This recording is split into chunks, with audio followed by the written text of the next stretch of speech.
First, I want to remind you of something, and then we'll take it from there. Sounds like something someone would say after after someone makes a move on a date and gets rejected, and then the person says, "Okay, never mind." By the way, I love taking it from there. It's actually thematic to the theme today, which is all about the here and now. I love getting, if you haven't noticed, if you listen to my podcast, I always take it from there, meaning try to start with what is present. When you truly arrive in the here and now, your nervous system exhales, your brain slows its frantic loop, default mode network quiets, cortisol dips, the fog lifts. Suddenly, life stops being a rerun of the past or a rehearsal of the future and starts becoming what it is, the unfolding. The state rewires your brain, literally.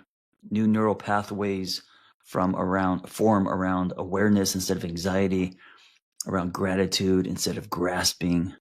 You begin responding instead of reacting. Your choices become conscious. You start to choose your life instead of chasing it. So this sentence really resonates with me.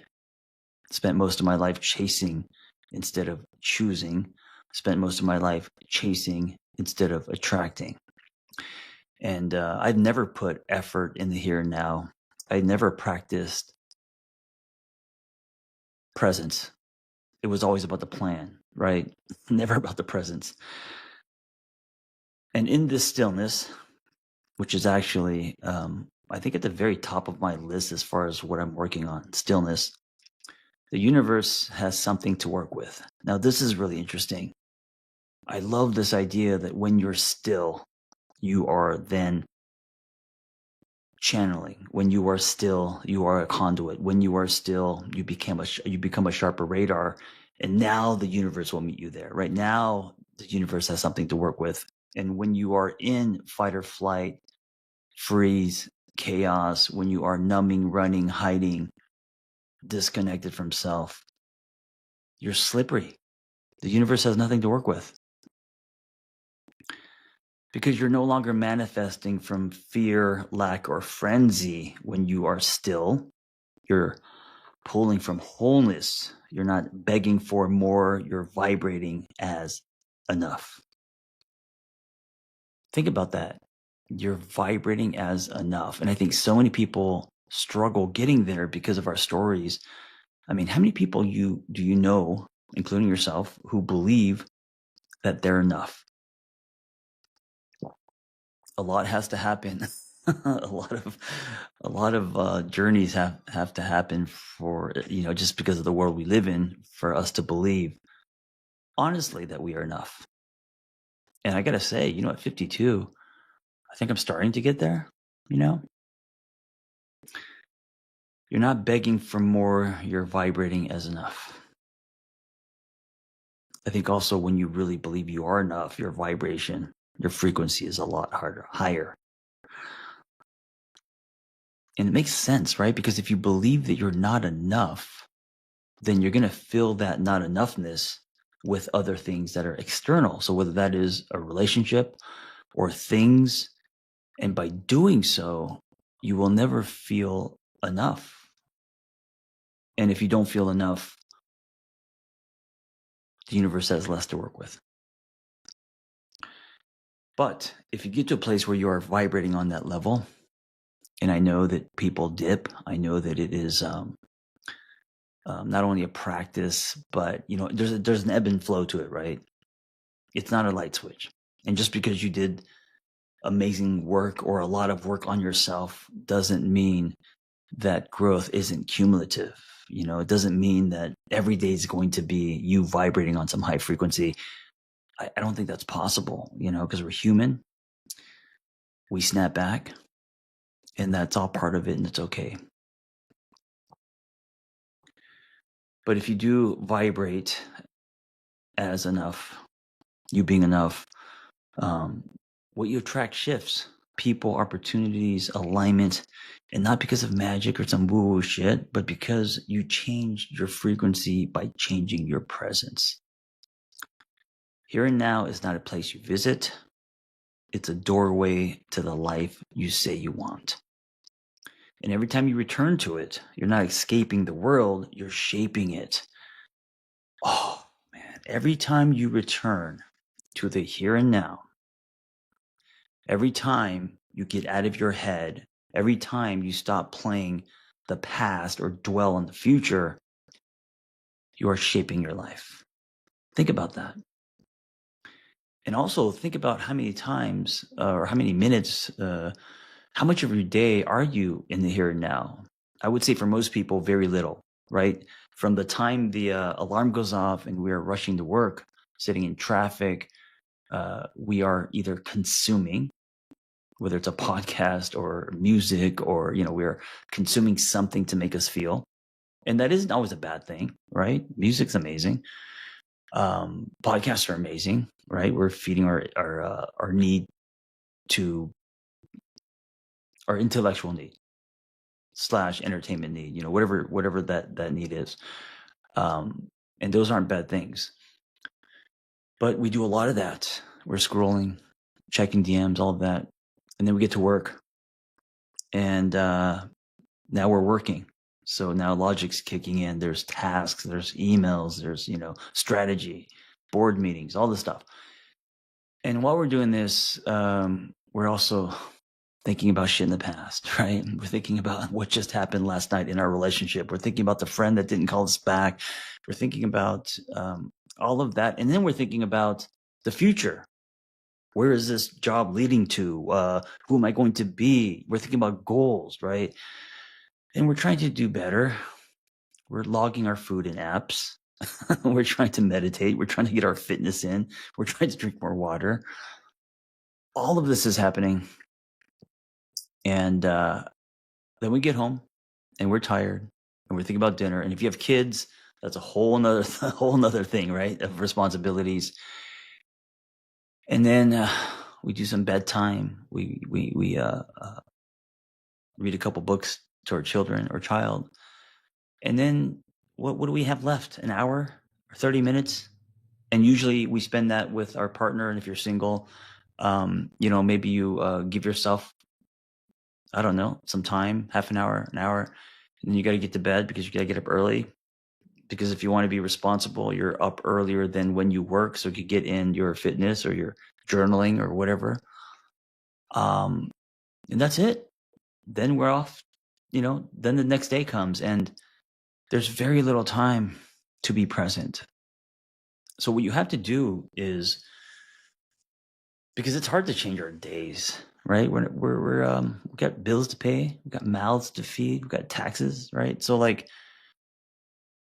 we have to thread in the practice of being present into our day. And this is, I think, what's challenging.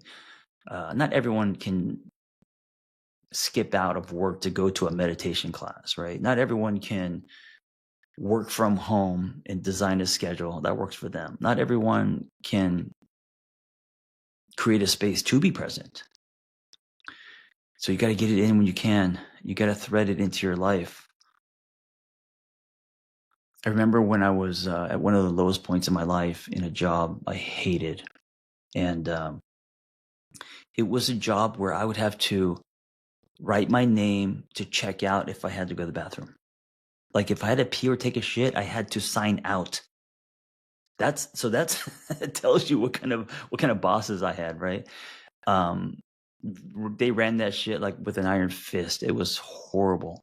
Also Shady Horrors is a treatment center. And I remember locking myself in a bathroom stall because it was the only place where no one could bother me. And I remember just taking 10 minutes to get out of my head, and I would just meditate, and I would also pray. and I also would make promises to myself. I would say, I will never be in this space again, in a shitty job, underpaid, tucking my shirt in, working in a way that wasn't honest to me. And my escape to the restroom was the highlight of that job. Like, that's where I could breathe. And I said, I'm never going to be here again. And of course, lots of tears, lots of crying, lots of head against the bathroom stall, wondering what I was going to do with my life, that kind of thing. But that's how I created my space, and if you're at work and you need to go into your car or go for a walk, take it. So however you thread that into your life, here's another example. Dishes. So I do a lot of dishes because they're always piling up. And when I do the dishes, I don't sit there and begrudgingly wash dishes pouty.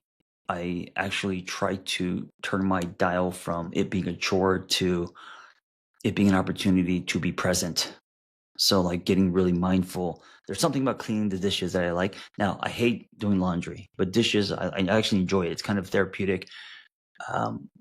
Feeling the warm water, noticing the soap, using all your senses to be present, and almost kind of like using that activity to meditate, to be in the here and now, to not think about things that you were thinking about all day. So I'm using that as an example because it's such a simple thing you can do daily, right? While you're doing the dishes, to use that time, that 20 minutes, as a way to live in the here and now, as a way to regulate your nervous system, as a way to practice mindfulness. Let's say you don't have much time to spend with your partner because you guys work a lot. Okay, just take 5 minutes and lay down, keep your clothes on. Well, I guess it's optional, but it's not about sex. And just put your hand on each other's chest. Just lay down for 5 minutes. And you don't have to talk. You just have to be with each other. Trust that the bodies will regulate each other, right? Trust that. If you want to have a conversation, sure, do it. But there's something about the silence and sitting in silence. My partner and I sometimes would meditate together for like 10 minutes, and we would just hold each other's hand, and there's something it produces like a connective tissue, which I think is nice. And so I think even things like that, they go a long way. When you're with your child, it's so easy when you're with your child to think, oh, fuck, there's so much I have to do. I have to entertain my child. And it kind of becomes like you not being present, because it's so funny as a parent where once you get your child to school, or when the sitter comes, or wherever, there's this relief because now you could go do all the things that you need to get done, right? But then when your child's asleep, you miss your child and you're looking at pictures of your child. Then your child wakes up and you're doing everything you can to get them back into school. I tried to really, and I struggle with this. Listen, I'm not saying I'm good at it. But when I'm with my child, I try to be as present as I can, using the relationship and also those moments as a way to be in the here and now, right? And of course, I want to do that because my dad wasn't present and all of that, right? I have my reasons, personal reasons, but I'm also using that relationship and that time to exercise this, to thread the here and now into my life, because it's going to make me a sharper radar. Because this state, as I said in the beginning, is going to get you to shape your life, to choose your life instead of chasing it, right? It's also good, obviously, for the child. There's going to be relationship glue produced because you are present. And that glue is obviously more potent when you are present. If you're single and you're dating, on the date, instead of being in your head wondering if this is the right one, or if you're wasting your time, or, running through your checklist, just try to be present. Just start with here and now and use that as an exercise. So use dating as kind of the vehicle or the exercise, whether it's 30 minutes or, you guys are whatever you're doing. Instead of trying to find love, which actually can be aligned with desperation and put you into a chasing state, instead of like running a black light on your date, just try to be present. and just to hear a story and engage. And if you're not attracted to this person, okay, but you could practice presence, I don't do it anymore because I lost my motorcycle in the fire, and I haven't been called to like get on a bike again. But I used to ride my motorcycle pretty much every day, and so the way that I would multitask was when I was on my bike, I was by default present. Naturally, I'm very present on my bike. And so for 20 minutes a day, actually 40, because it was 20 minutes to the gym, 20 minutes back, I knew I was going to get in that meditation. So my motorcycle was actually my meditation machine. So 5 days a week, 40 minutes a day, I knew if I took the motorcycle instead of the car, I'd be practicing presence, right? So that's a great example of threading into your life. Now, if I take the car, yeah, chances are music, podcast, catching up on phone calls, or just driving, but in my head, definitely not present. When we drive, we're kind of on autopilot, right? Unless you're driving something fun, unless you're driving something with no top or, whatever. But that's why the motorcycle worked for me. Now that kind of like chapter of my life is over and I don't have a motorcycle, I need to think of something else. And I think what it's going to be is something related to the ocean, surfing, bodyboarding, something in the ocean where I'm able to get out of my head and do something somatic. And also, we're going to be living really close to the beach, so it can be a ritual, right? Watching a sunset can be a way to thread this into your life. And also going for a walk, right? Going for a hike.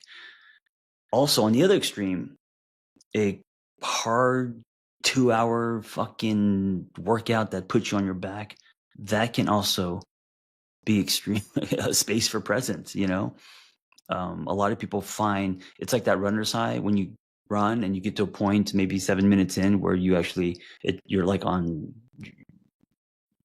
floating, and you could do this forever, that feeling. A lot of people hit that kind of flow state, the runner's high, when they are doing some kind of fitness. Creativity. If you create space for creativity, you will lose track of time. You will be very present. And while you're present, you are practicing and threading in this practice in your life, right? As long as you're not judging what you're creating. Because once you start judging, now you're not present. Now you're logical. You got the checklist. So being curious, being present, starting with what is honest, and making that a non-negotiable in your life. Making that a non-negotiable. So listen, if you are not doing any of this, maybe this episode was meant to fall in your ear. So you can say, oh, you know what? I'm actually going to practice some of this. And you could just take baby steps. You could do 20 minutes a day, 10 minutes a day. I'm not saying go out and buy a motorcycle, but like whatever it is that you're doing during the day, see if you could thread in. You could be very creative about it. You could thread in the practice of living in the here and now. You're literally going to change your brain. Thank you for listening. Be well.